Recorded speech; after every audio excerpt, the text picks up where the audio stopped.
In today's video, we're going to be taking a look at ANA's rather spectacular looking Airbus A380s, why they didn't really want them, but how they ended up with them anyway, and more generally just check out the rather phenomenal ANA economy service on a flight from Tokyo to Honolulu, Hawaii.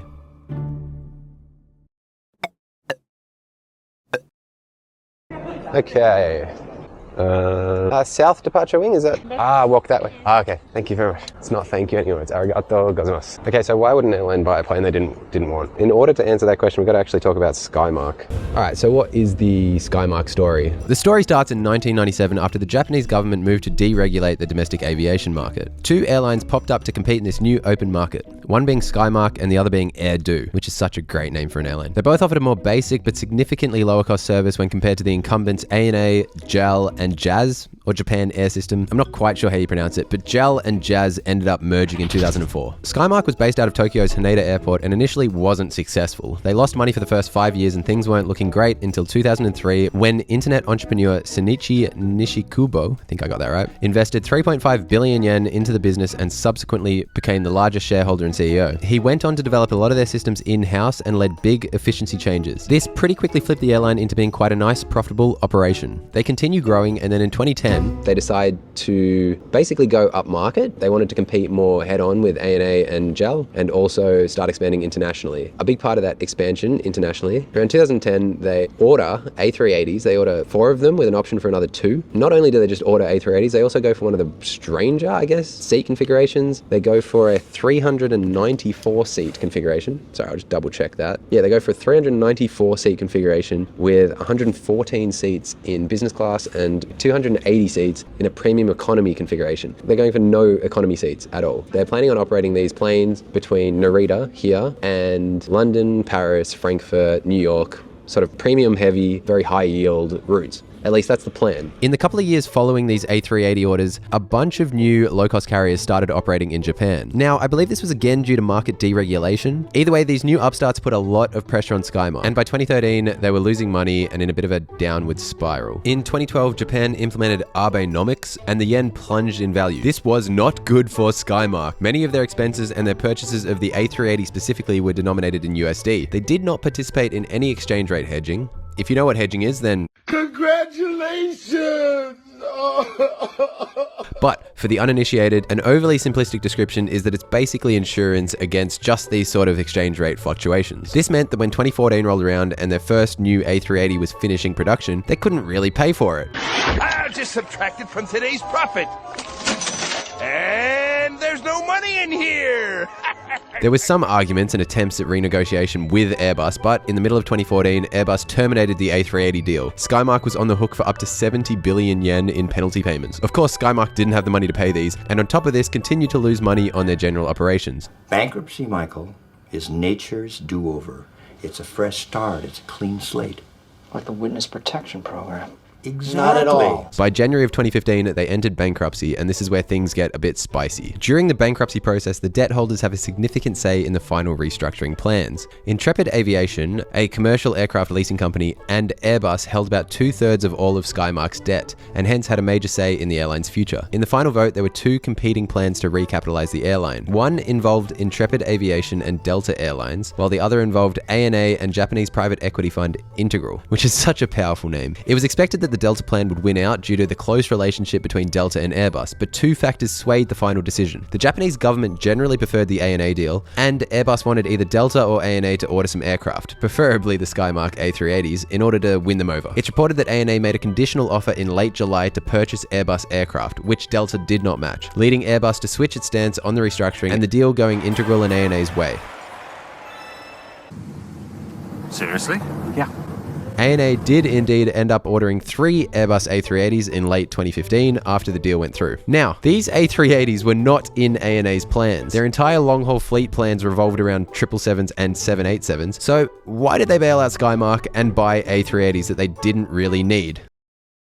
It's the slots. The Haneda slots strike once again. If you remember from last week's video, Virgin Australia went to great lengths to keep the Haneda slots, and well, Skymark had 36 of them. Now, from all my readings, ANA didn't actually get these slots during the bankruptcy process, but they did essentially block any of their competitors getting them, and to ANA, that's almost as valuable as operating them themselves. This move also just generally reduced the number of competitors for ANA domestically. Skymark is still flying today. They're a profitable and solely domestic carrier with an all 737 fleet. They do have plans to expand internationally, but just intra-Asia short haul. They're not planning anything crazy like they did back in 2010.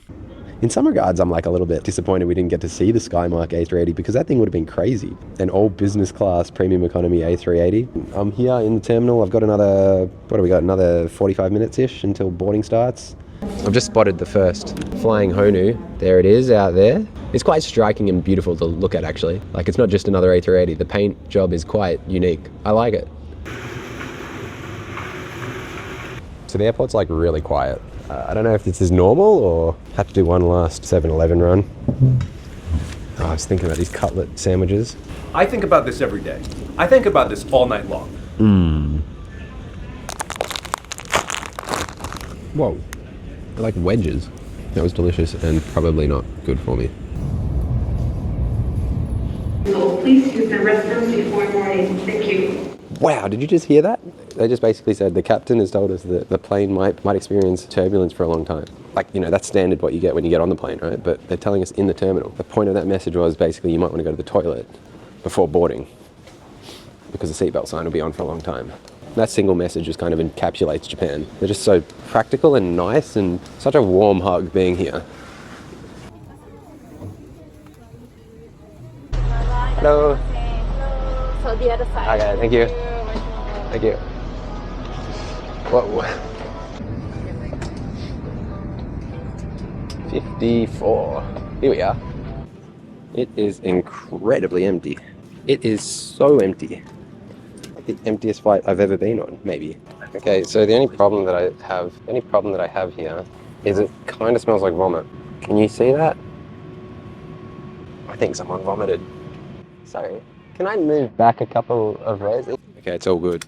I'm 2 rows further back now. And yeah, this plane is completely and utterly empty. So why is the plane this empty? I was traveling in February. This isn't exactly peak season, but that doesn't explain why it's like this empty. This is one of the emptiest flights I've ever taken. In order to explain this, let's dive into some numbers. Luckily, the Hawaiian government releases a bunch of visitor stats. I was flying in February, so let's compare February data. In February of 2024, there was 55,000 visitors from Japan to Hawaii. This was down 56% from February of 2019, when there was 125,000 visitors. The number of available seats in February of 2024, this is an average, but it was 115,000, whereas in February of 2019, there was 163,000 available seats. So that was down about 29%. So if we look at average load factors then, in 2019, the average flight from Japan to Hawaii was 77% full, but in 2024, it was only 48% full. For an airline, that's the difference between making a little bit of money on a route to losing a lot of money on a route. Okay, so they're the numbers, but why aren't Japanese tourists visiting Hawaii anymore? It's pretty much all down to the prices. Rising US inflation, along with a weaker yen, has made Hawaii quite an expensive place for Japanese people to holiday. Now, for ANA, this is probably a bit of a disaster. These 3 A380s that they have are specially designated just for this route. They're all painted and stylized in that Hawaii theme, and in these market conditions, they really don't need to be running 2 daily A380 services between Tokyo and Hawaii.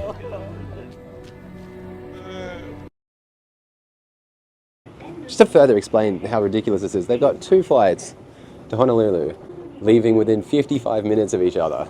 So these are 2 500 seat planes. That's over 1,000 seats going in under an hour to Honolulu. All of their competitors would be able to, switch to smaller jets, lower frequency, but they've got 3 A380s that are basically designated for Hawaii flights that they clearly aren't really using to their maximum capacity. I would imagine that they're losing a ton of money operating these A380s, specifically between Tokyo and Hawaii. I guess we'll see how long this lasts, and in the meantime, let's check out the economy service on this route. They tell you which one of the 3 you're on. Oh, we're getting de-iced. It's 9:58, so it's... Yeah, it was a 9:30 departure time, so we're probably going to be like 40 minutes late. I've got like a 5-hour layover in Hawaii though, so... yeah, here we go. We're lumbering off. there's really not a whole lot to see because they haven't dimmed the lights, so I can't actually take any video out the window. I guess I just have to enjoy it and describe it to you, so I'll do that. Water is streaming down the window. Oh, all right, we've just started rotate. Yeah, now we're in the air now. The lights are really keeping me awake. As I said at the end of last week's video, ANA and GEL have some of the best economy classes in the world. Let me prove to you why I said what I said, okay? Let's start with the seats. There's a ton of legroom. On the A380 specifically, the economy seats have 34 inches of pitch. If you excuse the filthy socks for a second, I can't do this on standard economy seats. I realize I'm probably being a bit overly positive just because the plane was completely empty, but even if I had people sitting next to me, this would have been one of the most comfortable economy flights I've ever taken. The seats are very well padded and the screen is huge. It's 13.3 inches and ANA claims that this is the biggest in any economy seat in the world. I'm not even going to fact check them on this claim. You couldn't make this screen much bigger, really. That's the actual screen physically. How is the actual in-flight entertainment? Let's fly through it now. It's hit and miss. Movies, pretty good. And I've been traveling quite a bit in the last month, and there are some movies here that I have not seen on other systems, so I kind of like the variety there. They've got Crazy Stupid Love. This is an absolute staple on planes, so good to see. Pretty good. But TV shows, where it's pretty weak. Some Japanese things, some kids things. This is the problem. Like The White Lotus, they've got 4 episodes. Succession, 2 episodes. Have the whole season of things. I say this every time. It's not going to change anything, right? But come on. If you work in an airline, just give me full box sets of TV shows. Like, last couple of things to mention on this. They got live TV, which is kind of gnarly. We got CNN streaming straight away, live. Or at least it worked a second ago, maybe not now. Okay, so I clearly spoke too early there, but it was working a minute ago, so I can tell you that it does actually work occasionally. But that's cool. They got CNN, they got a sports channel, and they got, I think it's like a Japanese, I don't think it's a news channel, but I was watching it a little bit before. They're just like touring restaurants or something. It's a normal TV show. So overall, nice screen, it's big enough. No major complaints, really, apart from the TV shows. I think the meal service is about to happen soon. And then hopefully try and get some sleep. It's a 6-hour flight. We land in Hawaii at 9:30 a.m. We took off at 9. So yeah, no, this is the funky thing about this flight, right? Took off at 9:30 p.m. on a Monday, and we arrive in Hawaii at 9:30 a.m. on the same Monday. I don't know when I'm supposed to sleep there, but I guess I'm not actually losing a day. All right, this is a pretty stacked meal, especially for economy. I kind of have no idea what we actually have going on here, but so firstly, that was rapid. Seatbelt signs come off. 10 minutes later, everyone's got food. I guess there's no one in the cabin, so they can be very quick. I don't know. I think that's pickled something. This is some sort of meat, an olive maybe. I think that might be an olive. Bread roll. Please consume on board. Plain bread roll only. It's a snack mix. I like a snack mix. Got the hot meal here. Oh, it's like a beef stew, egg and rice thing. Got a little salad too. Oh, actually also metal cutlery. Classy. I like that a lot. And then to finish it all, we got Haagen-Dazs. Vanilla Haagen-Dazs. All around looking really, really good. This is absolutely delicious. Beef curry with mushrooms on rice with egg. There is a pea and a carrot, but not much vegetable going on. The curry flavor is delicious. I'm impressed. They come around again for another drink service, like halfway through. Got some more water. Stay hydrated. Hydrated. Hi. New Zealand butter. Now, you might think, well, we're a long way from New Zealand. We are. But also, if you look up New Zealand's GDP stats, like half of their economy is exporting milk products. So if you've been to New Zealand, that's just cows and sheep. They just walked around and gave me this little snack pack. A hand wipe, another one of those snack mixes, and a muffin. I'm not sure if this is like the breakfast. It's only a 6-hour flight, so I doubt there's going to be a second meal service.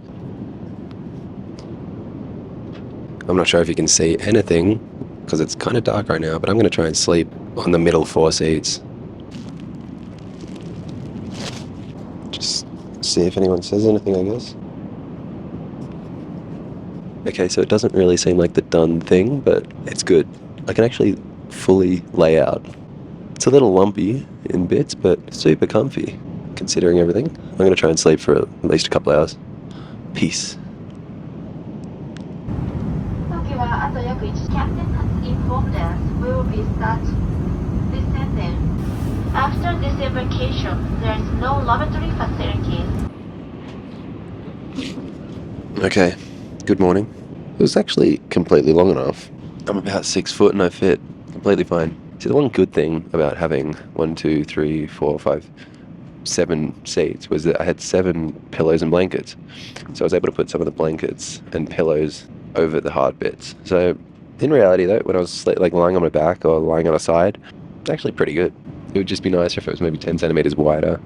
I think they've got the Sky Couch thing where this folds up, and that would be like actually straight up really, really good.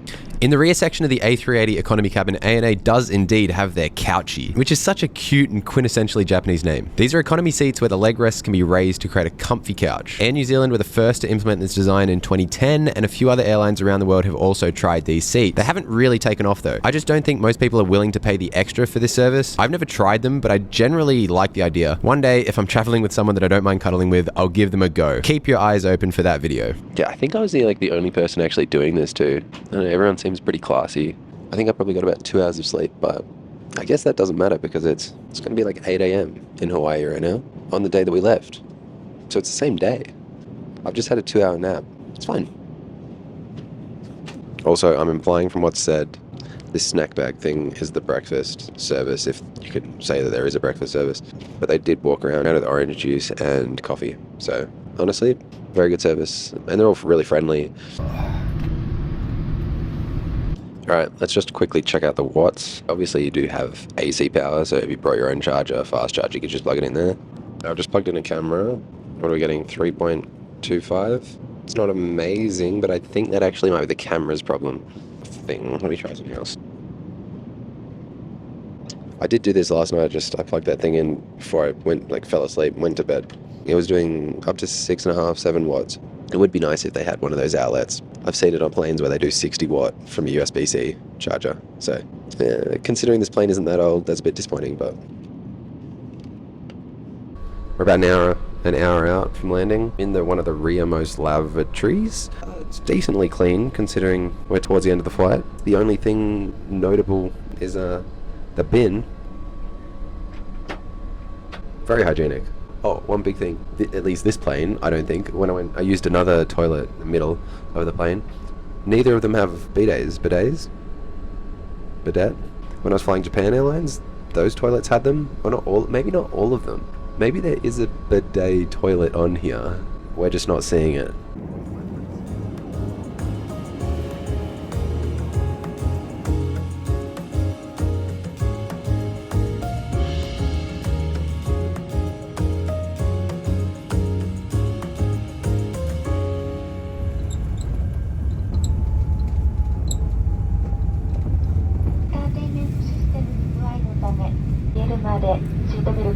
Thank you for flying with ANA and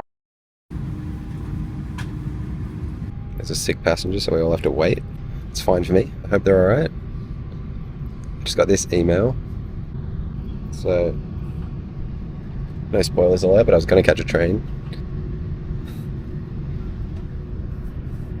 Overall, that pretty much went as well as a 6-hour red-eye flight can really go. I'm very happy with the ANA service and will definitely fly them again. Let's quickly talk money. I booked this flight using Virgin Australia Velocity points. It was 29,000 points and $102.49 Australian dollars in fees. Now, I mentioned in last week's Virgin Australia video that I bought a bunch of points during a Velocity point sale. I ended up paying 1.4 cents per point, and I used some of those points for this booking. So at the end of the day, this flight cost me about 509 Australian dollars in total, including the fees. This wasn't bad value in my opinion. Competing airlines had economy tickets on this route at around $400 to $500, but the main reason I used points was because I wanted to specifically fly on these A380s for this video. And the ANA fares at the time when I was looking to travel were $1,200 one way. I think this is just an ANA thing. They don't discount one-way tickets at all, so the return is practically the same price. This is definitely one of those special cases where I was able to save a ton of money using points. Anyway, I hope you all enjoyed that video. Subscribe for more stuff like this. Check out flightformula.com. I've got some fun tools there if you use reward points for flights. I'll see you all in the next one. Bye.